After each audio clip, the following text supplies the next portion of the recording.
Hello. Hello. How are you?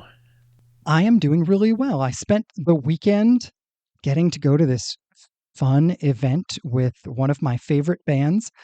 Some of our listeners may remember PFR from the 90s, and I Yeah. got to go hang out with PFR and watch them record and all this stuff. It was a Christmas gift from one of my really good friends. And so spent the weekend with a really good friend, got to meet one of my favorite bands. It was a good weekend. Wow.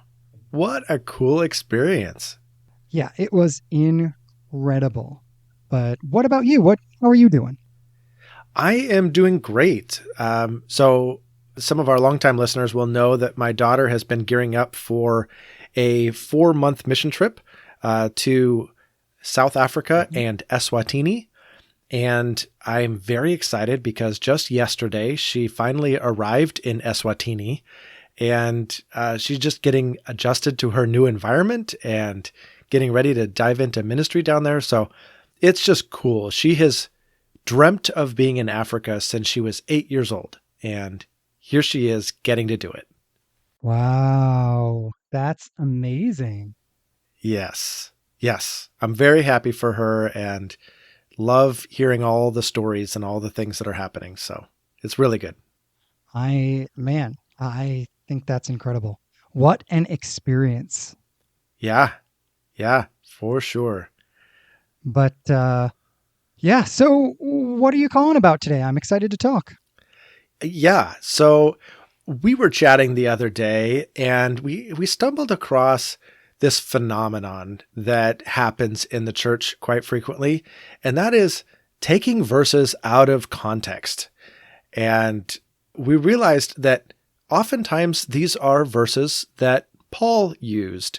And so I thought it would be fun to do just kind of a little mini series where we take one of these verses that often gets talked about out of context and just do a little series called Misquoting Paul, and just try to dive into, okay, if that's not really what he intended by that verse, what can we glean from the context, from the book itself? How do we actually live in light of some of these really well known and often misquoted verses? Yeah, absolutely. I'm super excited about this. And when I look at these, what's fascinating to me is that not that they are misunderstood necessarily so much as they are isolated from their context, right? Like, Yeah. I do not love when somebody takes what I say out of context. This happens. Have you ever had this happen with your children? Like, it was just a couple of weeks ago. I had said to my daughter and I hang out most of the time Tuesday nights. And there was this one week where we were coming home from a trip on a Monday. My wife was leaving on a Friday. And we basically just had like the 3 days in the middle, Tuesday, Wednesday, Thursday. And I really wanted to hang out with my wife. And so I said to my kids, who I normally hang out with on Tuesday and Thursday evenings, I said, hey guys, this week we're just not going to do any of that. Their weeks also happened to be super full that week. I was going to be with my daughter all day on Saturday, for example, because there was going to be a debate tournament that she was helping to run for middle school students that I had volunteered to judge at. And so my weekend was going to be really full. I just hadn't had a lot of downtime. I want to spend time with my wife. And so I say to my daughter, hey, we're not going to do any extra random hanging out this week because there's just not time in the week for it. And I don't cancel this lightly or often. I think this is the first time I had canceled it without rescheduling inside of like 6 months. And she's like, Dad, you said we are hanging out every Tuesday. And I was like, hold on. Yes. What I meant was we're hanging out on Tuesdays. I don't mean the world is falling apart and it's the end of the universe if a Tuesday goes by and we're not hanging out. Those, right? Like, Yeah. Context matters a lot. Um, Yes. Yes, it does. And this whole series has made me think of this great quote. I'm not sure where I heard it, but especially with today, because today we're going to talk about Philippians 4:13. I can do all things through Christ who strengthens me. Many mhm. people have reworked that verse to say, I can do all things through a verse taken out of context. I haven't heard that. Um, ooh, I can at least tell myself that I can do all things through a verse that's taken out of context. Um, Yeah, yeah, exactly. I mean, it feels good, right? We took it out of context and applied it to our situation, not because we thought it would make things worse, but because we thought it would make things better. It's just we might not actually be using it right. absolutely. So let me read you this verse, and then I'm curious what you typically have understood this verse to mean. Okay, go ahead. So this is I feel like this is one of the most popular things that Paul has ever said. It's, I can do all things through him who strengthens me. What Yeah, does that mean? right? Well, I'll tell you what it means, at least in pop culture. And it was fascinating to me as I was doing a bit of research for this to realize the number of people that actually have Philippians 4:13 tattoos. And they're people that Oh, you wouldn't necessarily think of. And the reason I got started on this was because I remembered that Tim Tebow, the football player, used to put like that eye black that goes on your cheekbones and helps shade glare from your eyes. That eye black that he used to put on, he used to write in white lettering various Bible references, including John 3:16 and Philippians 4:13. And so mm, I was like, okay, so that's kind of part of the pop culture. But then some people may know this person. I was not familiar with him. John Jones. He's a UFC lightweight fighter. And on his chest, and all the UFC guys, they always are without shirts on. And so he has this huge, in scrawling font, this Philippians 4:13 on his chest. And then even Selena Gomez evidently has a version of this tattooed on her hip. And I'll tell you, in those contexts, Philippians 4:13 seems to indicate I can accomplish really big goals because God gives me strength to do it. I can be a champion. I can be the top of my game with God on my side. yes, I think that's exactly it. This is I think of the basic sort of message that I feel like I heard growing up in elementary school, which was if you want to be an astronaut, you can totally be an astronaut. If you want to Yeah. be a doctor, you can totally be a doctor. If you want to be a lawyer, if you work hard enough, you absolutely can be a lawyer. Now, as I'm thinking about this, and you mentioned Tim Tebow, I probably could never be a fullback Okay, there's no or a probably there. linebacker. No, that's I just not weigh in your cards, buddy. I weigh 155 pounds. Yeah, you could be the football. I could literally be the football, but I could not be the fullback. Right, right. Um, Yeah, but then people throw on Philippians 4:13 and they're like, well, okay, nothing's impossible with God, so I can do all things through and it's funny. They always say I can do all things through Christ who strengthens me, but though I don't think that that's necessarily wrong, the text literally says him who strengthens me. yeah, well, and before we jump into the context here, one other point that needs to be made is that there is something skewing about the fact that the people we know of who have these tattoos or who tout this verse are all famous and successful, Mm, yeah, yeah. right?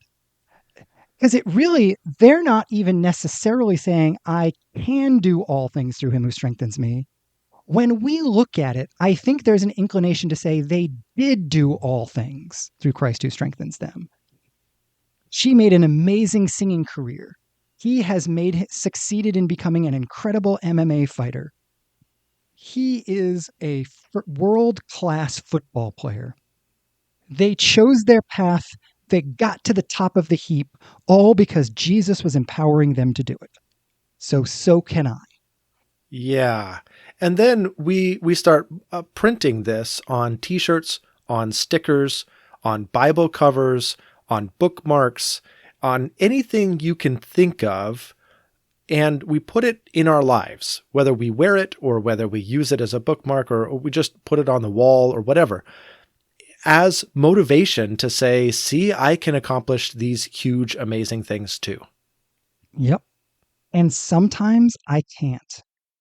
Like, if I'm being really honest, I have spent the last year working for myself as a consultant. A major part of what a consultant does is sell his services to people every single day, convincing people that he or she has something that they need in order to be successful. Hmm. That is a huge skill set.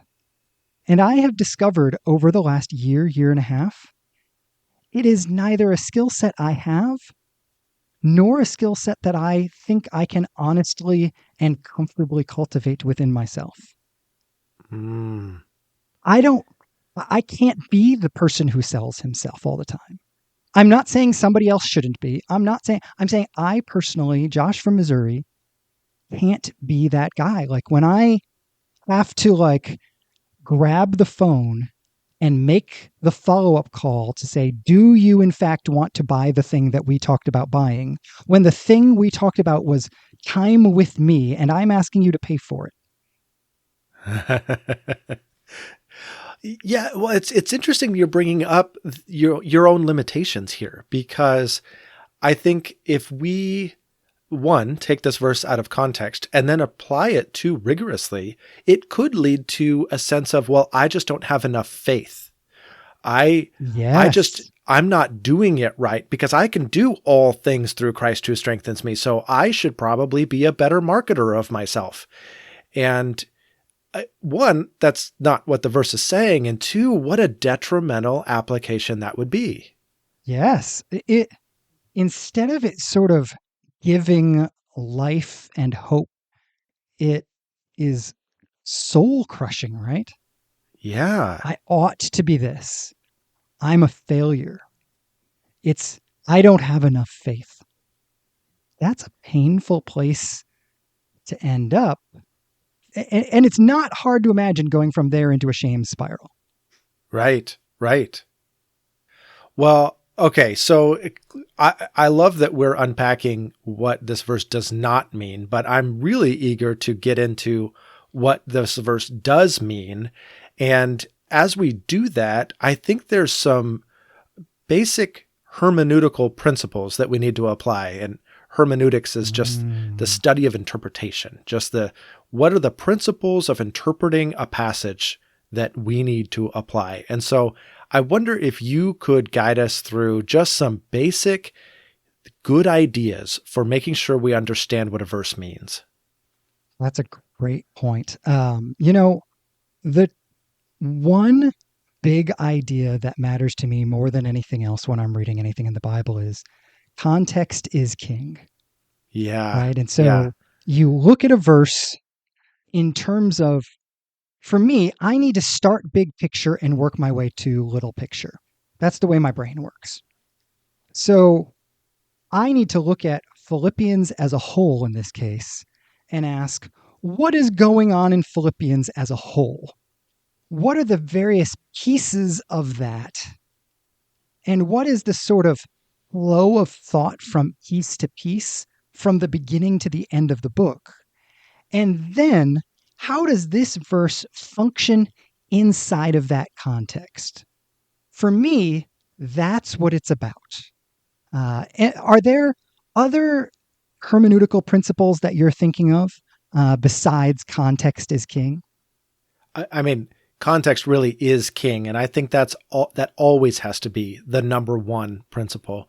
I would add to that, what did the author intend for the original audience to hear by saying what they said? Mm, It has to start there. I think sometimes it's easy to skip over that step and just, what does this verse mean to me? And I think that's why we get in danger with this and many other verses. What does it mean to me that Paul said I can do all things through him who strengthens me? It means I can become a champion, or I can accomplish big goals. Well, that may not be what he intended his original audience to hear. And so we need to start there before we start applying it to ourselves. that's so good. And I think there is actually something not just hermeneutically important about that. I actually think, in terms of spiritual formation, it is wildly important to remember we are simply bystanders listening in on a conversation. It is an invaluable way of humbling ourselves and remembering we are not the epicenter of the story. Hmm. And I think we all desperately need as many reminders of that as we can get. Yeah. With all of that in mind, talk to me about what you think Philippians is all about. What's the big picture of Philippians? Yeah. I mean, Philippians is a letter from Paul to a church in a particular moment in time. And knowing exactly what Paul was up to in that moment has been tricky. There's a lot of different options, but for the sake of simplicity, I'm just going to choose one. It's very likely that Paul was in prison at this time and writing to the church in Philippi that he loved. This is one of the churches that he founded. We can read about it in the book of Acts. He founded it with Lydia and the Roman jailer and the girl that was delivered from a demon possession. And so he loves this church. He has spent much time with this church, and this church in turn loves him. And when they knew that he was in prison, they took up an offering and they sent Epaphroditus, one of their parishioners, to Paul to deliver this gift that they had collected for him. And, that could be used for legal fees. That could be used for supplying himself while he's in prison. It could be used for a variety of different things. And it was such a kind gesture. But on top of that, Epaphroditus nearly died in the process. We don't really know how, but Paul was writing to thank them so much for their thoughtfulness, to celebrate all the ministry that they had done together over the years, to celebrate the example of Christ-like love that lived in their midst, and to also send Epaphroditus back to them carrying this letter and say, look, he's home. And by the way, thank you guys. I love you and I care for you, and I thank you that you love and care for me. It is such a joyful letter in the midst of Paul's imprisonment. It's really a fun and actually short read. So if y'all haven't read it recently, I encourage you to do it. It's such a great book. Yeah, it really, really is. Did you ever do the thing with a magnifying glass and a leaf when you were a kid, when you burned the leaf? Oh, yeah. And then you start frying ants with it too in a very Yes. destructive way. Yes, exactly. Yeah. Okay. So I remember when I was a kid, I had a magnifying glass that it was not strong enough to do this, but I had two of them. And Mm. so I remember holding one above the other and getting the sun to go through the first magnifying glass. And then at the focal point of the light coming out of that magnifying glass, I put the second magnifying glass, and that focused it even more. And by the time it got through the second one, I could burn the leaf, the worm, or the ant at my will. Does this Making make every sense? 10-year-old boy's dream come true. Joy unbounded, right? Yes.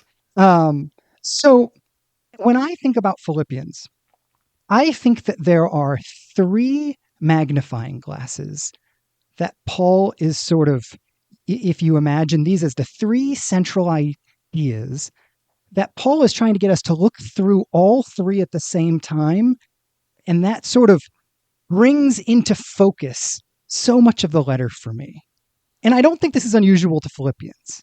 I think, if we start with probably one of the most theologically rich parts of the book, Philippians 2 has this beautiful poem from 6 to 11 that apparently lots of people think Paul borrowed from church culture. It's the same way you would quote a worship song. He's quoting what is basically a worship song. And Yeah. it talks about how Jesus humbled himself all the way to the cross. And in the midst of that, I think that's the first magnifying glass. And if you look through that, the next thing you're going to see is Paul's understanding of his own story, where he is trying to live out this exact same sacrificial love that Jesus lived out on the cross. And so his story becomes an exposition of Jesus' humbling of himself and willingness to sacrifice himself and die on a cross. And Mm-hmm. then I think the implied invitation is local church bodies, particularly in this case, the Philippian church, is the third magnifying glass. Now the invitation is you have seen the self sacrificing love of Jesus exposited in the life of Paul. Now live it out in your own lives. And that can look like a lot of different things. It can look like serving Paul himself in his weakest moments. It can look like loving one another within the context of the local church. It can look like a lot of different things, but it feels to me like that's sort of those are the three layers of Paul's thought that are constantly interacting with one another as he talks to the Philippian church about ideas like joy and suffering and sacrifice, generosity and humility. Yeah. Yes. 100%. I think you're exactly right. I love your analogy of the three magnifying glasses. I just think that's a really cool way to think about that. So, this everything you were talking about though with these three magnifying glasses reminds me of something that Michael Gorman said in Cruciformity, because this is very much his argument throughout the book that Paul is trying to live his life in the same form of a cross that Jesus lived his own life. And so when we look at Philippians 2, 6 through 11 and see the example of Jesus being obedient all the way to the cross, Paul is trying to live that out in his own life. And Michael Gorman pulls that out. He says the weakness Paul experiences demonstrate for him the power of Christ. These weaknesses are both physical and social or cultural and attitudinal. Some are chosen, some are not. He goes on to say, thus, whenever Paul explains or defends himself, he is explaining and defending his weakness as the necessary corollary of the gospel of Christ crucified as the power of God. And so he sees the whole central reality of living as a Christian to be this crucified existence that is ultimately, in some mixed up, backwards, upside down way, the actual power of God in this world. And Paul wants to live that out. And then he wants that to be a model for his churches to follow, just like he's following Christ. 100%. And first of all, I don't want it to sound like I was coming up with anything particularly clever. I am in the midst of reading Cruciformity, and it has been incredibly influential in my thinking. So my way of seeing this is profoundly influenced by Gorman. Yeah, of course. But I also think it's interesting in the context of a book like Philippians, not only is Paul saying, what makes me an authentic follower of Jesus and apostle is the suffering that I have endured. But the opposite is also true. He is willing to take on false teachers, people who are trying to lead the church astray. And he's arguing that seen through these three lenses, their apostleship is not real, not his. Because often Paul is getting attacked, right? Oh, you're Sure. not a real apostle. Look at what's happening to you. Yes. And Yeah. his response is, no, I am a real apostle. Look at what happened to Jesus and look at what happened to me.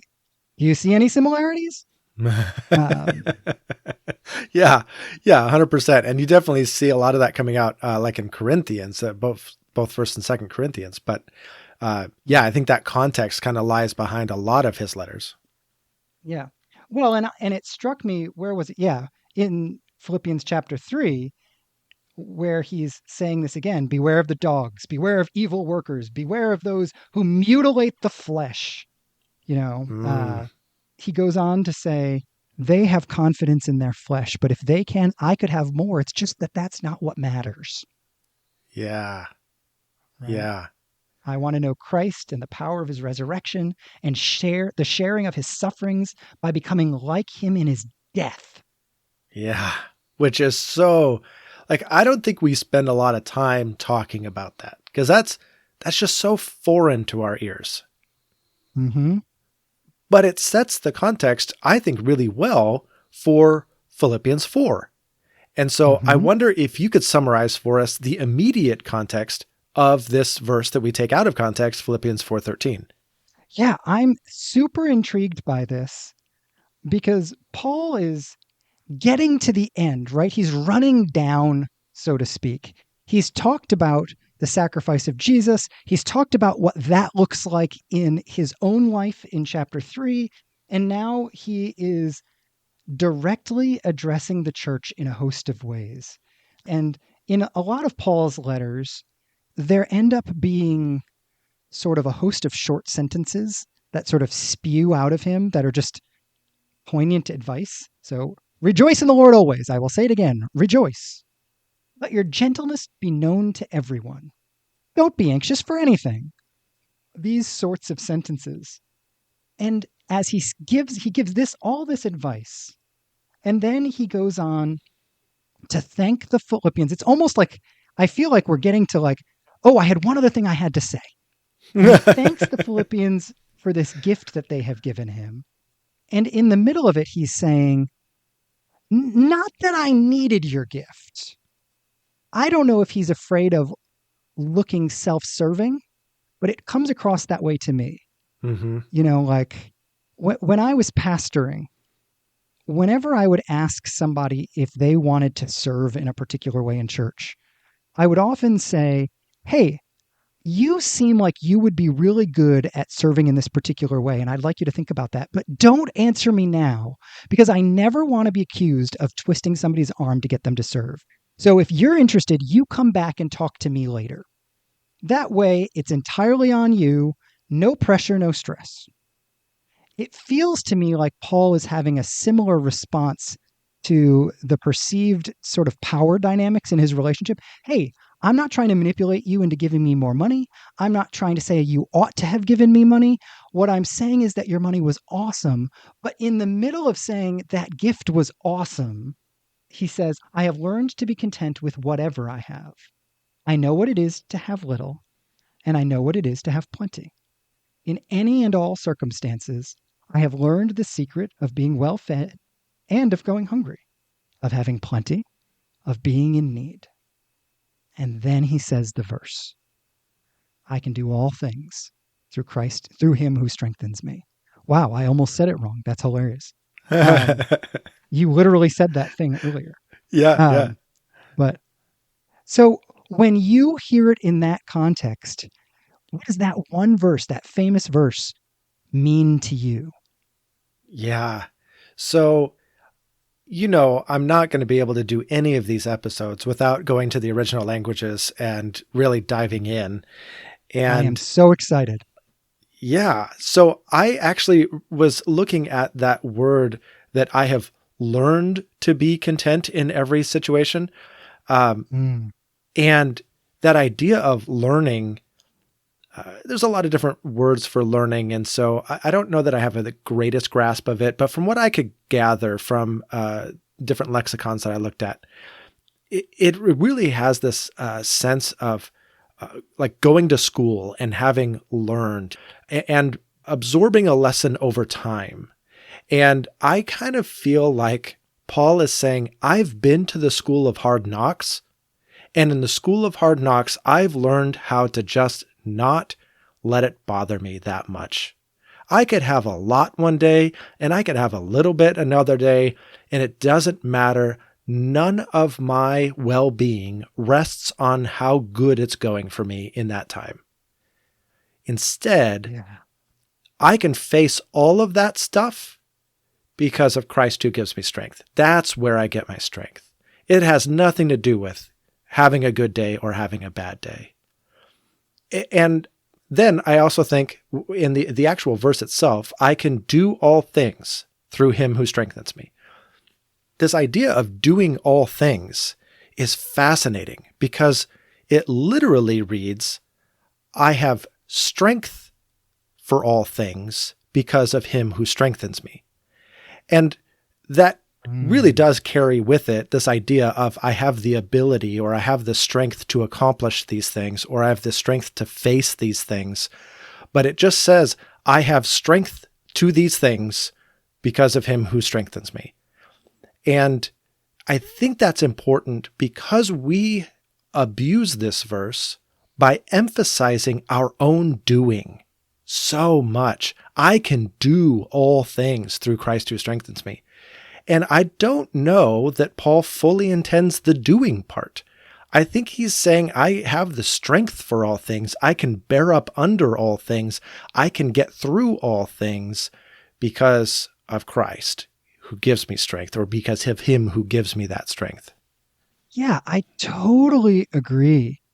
What I was really struck by as we move into what do we do with this verse, I am struck by a split that happens in our approach to spirituality, and people end up on one side or the other.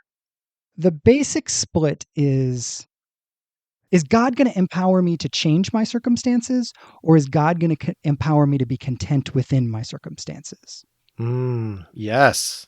This translates straight into prayer, right? Like, there are people who say the primary focus of prayer is that it should change me. That's the be content in my circumstances people. There are other people who say, no, no, no, no, no, no. I'm not praying because of me. I'm praying because I'm asking God to do something to change the world. Those are the change my circumstances people. So I think that this is a really practical issue that we have to wrestle with. You're exactly right. And I think the wrestling goes on. And I think you can point to verses that live on both sides of that divide. So I don't want to say that this verse answers that debate entirely, but we do have to try to understand this verse rightly to see which side of that divide it actually sits on. And this verse, to me, sits on the side of being content in whatever circumstance. God needs to work on me. God needs to give me the strength in the midst of the good, the bad, the ugly, whatever. And if you find that kind of contentment in Christ, then I think you're speaking the same language as Paul here. Yeah, absolutely. I'm the balance for me is knowing that no one would ever call Paul a passive person, right? Like, No. he is plugging along, changing the world. But whatever he's doing in life, it is not about circumstances. It is not about results. He is doing what he has to do. You know, I'm always struck by the moment in Isaiah's life where he is called by God, and God in Isaiah 6 more or less says, you are going to be an utter failure as a prophet. Now get to it.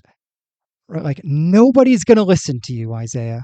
For how long? Till the country falls apart. Okay, that's a great calling. And on some level, Paul's sense of vocation certainly inspires action in him, but he is, on the flip side, very, very content in every moment, regardless of the context. And this is where I think this puts such a beautiful period on the sentence that he is saying throughout the book of Philippians. it's almost like a reversal moment, right? Like Jesus was willing to humble himself and serve and be crucified, and Paul is willing to suffer, and he's inviting the church to be willing to suffer. But now there's this teaching on what does it look like to do that in a Christ-like manner. You're not bitter, you're not angry. Embracing that does not give you the freedom to be a curmudgeonly old man. There is a way of being required in the midst of that self-sacrifice that is as important as the sacrifice itself. Yeah, it reminds me, we were just talking this morning in sermon prep about John 21, and this is the very, very end of John's gospel. And I think everybody's familiar with the moment that Jesus and Peter kind of have this reconciliation moment where Jesus is like, do you love me? And yes, of course I love you, and feed my sheep and all of that. Well, at the very end of that, Jesus says, truly, truly, I say to you, when you were young, you used to dress yourself and walk wherever you wanted. But when you are old, you will stretch out your hands and another will dress you and carry you where you do not want to go. This he said to show by what kind of death he was to glorify God. And after saying this, he said to him, follow me. And then we get to the passage we were discussing. Peter turned around and saw John and he goes, well, what about this guy? Like, I'm going to get martyred in my old age. That sounds lovely. Thanks for that. What about him? And Jesus said, well, if I want him to remain until I get back, what's that to you? You follow me. And I felt like it was very similar to Isaiah's calling, where it was like, dude, I'm telling you, this is what it's going to require for you to follow me. Do that. Keep your eyes on your own paper, Peter. Just follow me.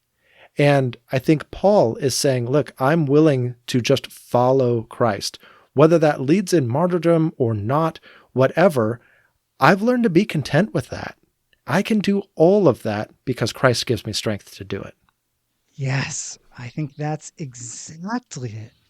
So we're getting close to time here, but I wonder if it's worth taking a few minutes to ask, what does that look like day to day following Jesus here and now?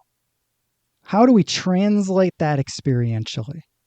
Yeah, for me, I think there are times, and I've seen it in conversations with other people, and it's easier to articulate from that perspective.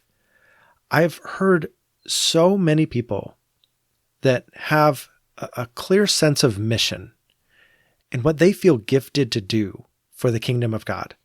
And I admire the work that they're doing. I admire the steps that they're taking, all of those things. But it seems like to a person, there always comes this moment where the mission feels too big or too heavy or too burdensome. I don't know how I'm going to care for this many hurting people in my church. I don't know how I'm possibly going to pray for all of these people and all of these needs that I've experienced. I don't know how I'm possibly going to give up that much of my time to these ministries that I care about, or whatever it is. I feel like there's this moment where it feels overwhelming to live out your place in the kingdom of God. And I think that's where this verse really comes in, where you get to say, no, I can live a cruciformed life. I can live a life of service and death to self, and Christ will give me strength for that. I can rest on him throughout all of it. And that's a good place to go. It's a good place to return night after night, day after day. I mean, I'm thinking about Jesus and his often stepping away and praying in the middle of nowhere. This was him saying, I rest on my Father and I need to just reconnect with him in the midst of this really hard ministry. I feel like that's the modern application that comes to mind for me. But what about you? First of all, I love that. Uh, the one that comes to me is just the question, knowing that this is about sacrificial love for Paul, and he talks about this with his with the church in Philippi, asking them, even in chapter 2, the opening to that beautiful hymn is asking for unity in the church. And the question I find myself asking is, how can I love others in a way that is costly to me? Mm, And part of that, I think, is being willing to not have my way in the church, not make people think like me, act like me, believe quite like me, worship quite like me, whatever the issue is. It's just amazing to me that the one of the great calls in the midst of this letter is church unity, which I do think more than we acknowledge requires sacrificial love. yeah. That's so good. Well, I want to turn to the audience and say, what does this verse mean to you? Did it change over the course of this conversation? Do you have some great examples of how this has been used effectively in your life or in the lives of those around you? This really is a good verse to memorize and to utilize, but it does need to be kept within its context and applied correctly. So how have you seen that play out in your life or in the lives of those around you? And then share this conversation with a friend and start a conversation of your own around the proper use of Philippians 4:13. Exactly. So I am looking forward to this series. I'm so excited about it. Next time, we're going to talk about Romans 8:28. Again, one of the most famous verses, I think, in the New Testament. And I am really intrigued to try to dig into the big picture of Romans and what Paul is saying by the time he gets to chapter 8. So Mm. I'm looking forward to that. But before anything else, Josh, I am so curious what else you have been thinking about this week. Yeah, so this thought came out of a conversation with a friend, and we were talking about the personal nature of God and the fact that he is known by a variety of different names. Some of them indicate how personal he is.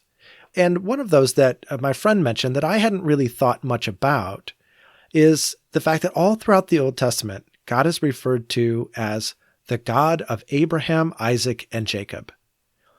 And as we started talking about that, I started to realize that, at least initially, when that phrase was used, it would have stirred in their minds the exact stories of Abraham, Isaac, and Jacob, which are not all flattering. They are not spiritual heroes in so many ways. And so when God is saying, I am the God of Abraham, Isaac, and Jacob, he's saying, I am the God of their redemption story. And you can recall all the specifics of their story and realize that God is the God, their own personal God, the one that redeemed even those guys. So we started to name people that we had previously been discussing and saying, you know, imagine so and so, who's the father of so and so, who's the father of so and so. And so you just take your friends and you say, yeah, the God the Father, God the Son, God the Holy Spirit, that is the God of Frank, his son Seth, and his grandson Joe. And you all of a sudden you just start knowing their stories and you go, man, I don't know. It brought to me the personal nature of God in a really cool way. That's amazing. Oh, that's beautiful. I love that. That is worth trying to do sometime this week, is calling God the God of so and so and so and so and so and so and people that we actually know. Yeah. Man, that's cool. Yeah. But what about you? What are you thinking about? I have started my reading for my Doctor of Ministry degree. And this is just Yeah. yes, this is a almost completely non-spiritual thought from the initial reading. Um, it's Wow. this That's not what fascinating I book. expected. No, right? Um, it's this book on prayer and temperament, and I'm really intrigued by it. So it's actually asking the question, let's take the 16 personality types of the Myers-Briggs and ask how that should influence the way we pray. Fascinating question. What Yeah. I think is the most interesting about it is if you know the Myers-Briggs, it basically evaluates four different traits in your personality, and each of those four traits, there is a preference pair. So the first is an I or an E. You're either an introvert or an extrovert. The second one is an N or an S. You either take in information via intuition or through sensation. The third is judging or perceiving. This is how you evaluate the world outside of you. And then the nope, that's the fourth one. Sorry, I skipped the middle one. It's the TF. That's the middle one. Thinking or feeling. That's how you evaluate the world outside of you. Does all of this kind of ring a basic bell to you? It sure does. Okay, here is the piece of information that I did not know. So, of those four pairings, the fourth pair, which is either a J or a P, actually tells you whether or not the second pair or the third pair is more central to the way you deal with reality. So if you are a P, pairing two, the N or the S is more important to you. If you are a J, pairing three, the T or the F is more important to you. So Hmm. it actually tells you in that last letter which of the middle two is your dominant kind of pairing. And I just didn't know that. And I think that's fascinating. Nice. Are you willing to reveal your letters on the air? Oh, sure. I have taken this a million times and I am an INFJ every single time. What about you? I have not taken it recently enough to be able to say. Oh, So I apologize. I cannot reciprocate. all right. Well, the heck with you then. Okay. All right. Hmm. Hence your J. Okay. Yep. All right. Well, let's move to a Which Josh question then so that we can both have fun again. Ooh, let's do it. All right. Which Josh got schooled by an elderly Amish farmer? Okay. This is 100% me, I and it was amazing. This is such an intriguing question. I mean, I've never thought I would say the words, which Josh got schooled by an elderly Amish farmer. I now I Yes. need to know the story. Yes. So here's what happened. I told you I was out seeing my favorite band this last weekend, and I went with my buddy, and the two of us are 40 something professionals, right? Like, and we are dressed the way 40 something professionals are going to be dressed: dark jeans, black t shirts, hoodies, not sneakers, dress shoes. Like, I mean, if there was a uniform for stereotypical us, we were wearing it. Okay. And we're in this hotel and we're headed down to the lobby, and it stops halfway, and in walk these two elderly Amish farmers. I mean, they have to be 65, 70 years old, and they are so stereotypical in their Carhartt jeans and their hats and beard, the whole thing. I mean, you are right now picturing exactly the right thing to a T. It was so funny how stereotypical they were that I could barely keep from laughing. And they walk in the elevator and they are not quite savvy of the elevator etiquette that exists but has never been written down anywhere. We all know how to operate in an elevator. Yeah. You know, you don't look at the other people. You just kind of, everybody looks at the front, whatever. They walk in, they're just staring at us, whatever. And I just, it's so stereotypical. I'm having a hard time not laughing. And in the midst of this, the two elderly farmers look at each other And all he says is, well, what do you think of this year's corn crop? Okay. And he smirks at me. And I cannot explain to you how he communicated everything I'm about to say, but I checked with my buddy who was there, and he said the exact same thing. In the way that he said this, I could instantly tell, A, that he knew that I was perceiving him as practically a caricature of who he was. B, he successfully communicated to me through my utter lack of knowledge about corn crops the fact that I was also a caricature of who I am. And C, that he was reading all the dynamics that were happening in the elevator perfectly well and was not ignorant of any of it, but that he managed to be not particularly judgy about it, and I had not quite pulled that off. So there.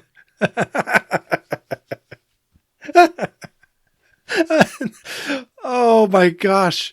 That is old man brilliance right there. It really was like my buddy and I burst out laughing and they were smiling as well, but we burst out laughing. He left me stunned in silence. We walked out and we must have talked about it for the next like half hour. I mean, I have seldom been in a room with somebody who could read the room and communicate that level of subtext that brilliantly. Like, I mean, it was jaw-droppingly good. Wow. Good for him. And what a cool, what a cool experience. You definitely got schooled by an old Amish farmer. Sit down, young one. Like, oh my goodness. You think you're so impressive. And let me tell you, you're not.